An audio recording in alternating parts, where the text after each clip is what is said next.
Okay, it's finally time for my long-awaited review of Blake 7, the role-playing game. So what is Blake 7? Well, Blake 7 was a British science fiction TV series run by the BBC between 1978 and 1981. It was created by Terry Nation, and he's the fella that was involved in Doctor Who and was the creator of the famous Daleks. And the way he pitched Blake 7 to the BBC was it was the Dirty Dozen in space.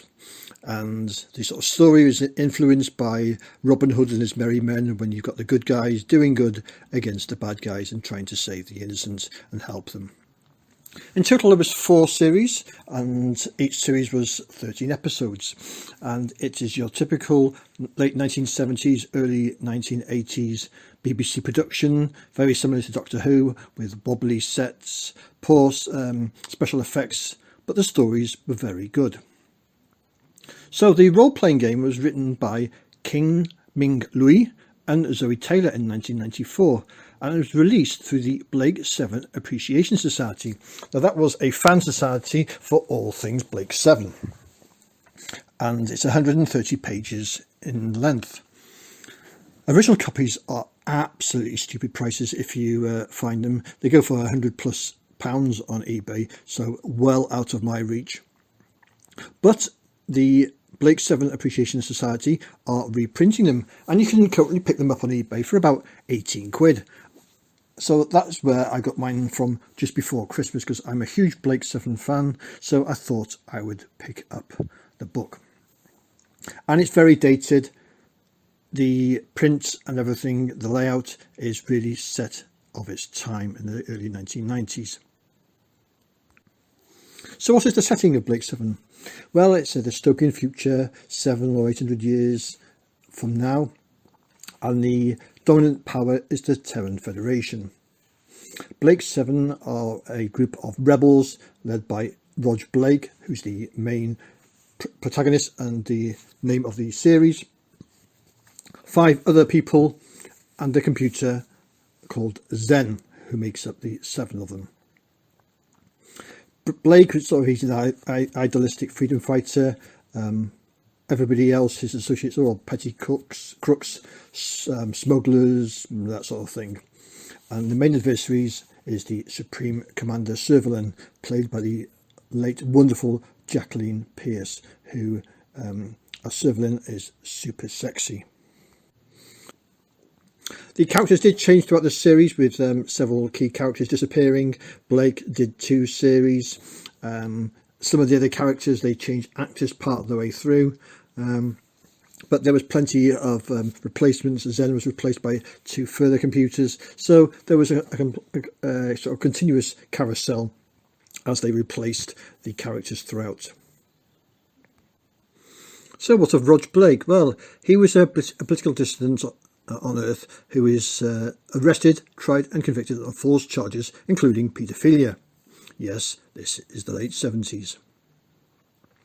And he's being deported from Earth to a prison planet.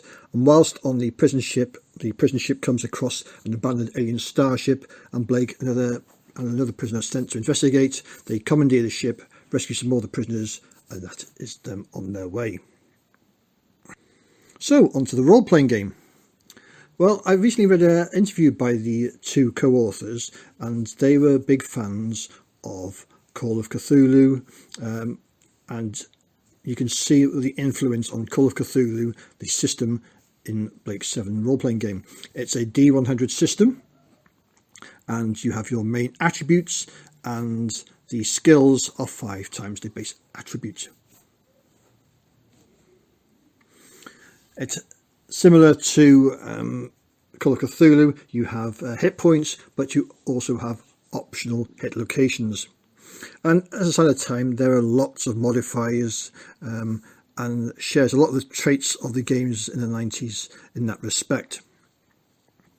There is psionics, ship combat, a world generation system, very much like in Traveller, so you can create your worlds and planets on the fly. So on to character creation. The attributes are split into physical and mental. Physical are your strength, size, endurance, initiative, dexterity, and your mental powers are perception, will, reason, charisma, and empathy. And basically, you roll a 4d6 minus 4 12 times to generate your attributes, you discard the 2 lowest, and keep the rest and assign to the attributes. Your hit points are your strength plus your size and endurance divided by 3 and plus 10, so the average is around 21 hit points. You purchase your skills, and there's a list of 60 skills throughout in the book, so there are lots of skills, and in my mind it's skill overload. And some of these skills have a base starting number, and so you've always got a sort of base number in the skill and you add to it. There are no classes, but there are careers. The careers, they're a rough guide to the type of characters you can play, with some ideas how to play them. So, moving on to the NPCs. There are the minor NPCs that come in 4 grades: Delta, Gamma, Beta, Alpha. Each of those different grades has different attributes and HP level, so it's quite easy to make the minor NPCs. There's random motivation tables, so you can decide what your NPCs are up for. And then we have our stock and NPCs, so your Federation troopers, your mutoids, so everything from the TV shows, the monsters and the creatures, they're all in here. As I said earlier, Kin and Zoe were huge Blake 7 fans, and they watched the series several times and make sure they got everything from the series into the role-playing game. And of course, there's the 3 computers from the series: Zen, which was the main one at the beginning, then Aurak that took over, and lastly Slave. The refereeing section gives some idea on how to design scenarios and some timelines advice. There's an equipment list with generic weapons from the TV series and sort of personal equipment and generic stuff, and a couple of example scenarios at the back. So what are my thoughts on Blake 7, the role-playing game? Well, this is one that's definitely only for fans.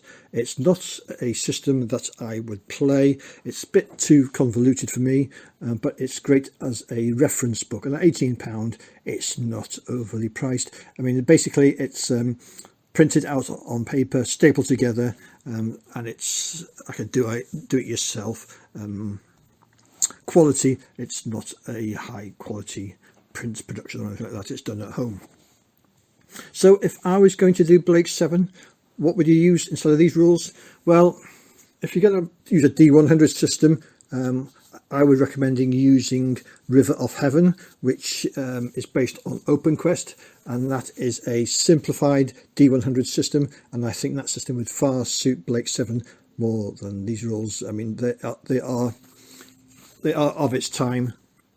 They're nearly 30 years old, and unfortunately that is showing.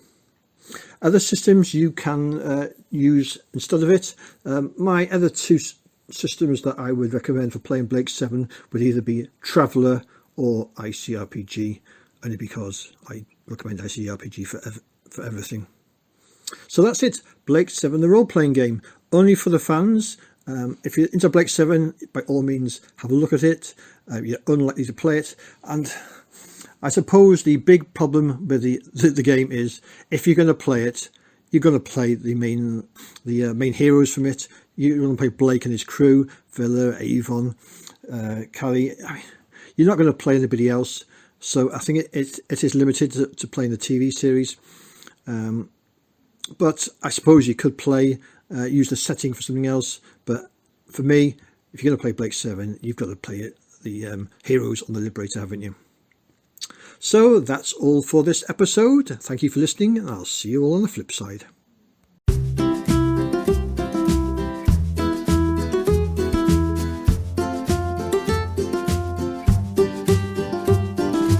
You have been listening to the Dragons Are Real podcast.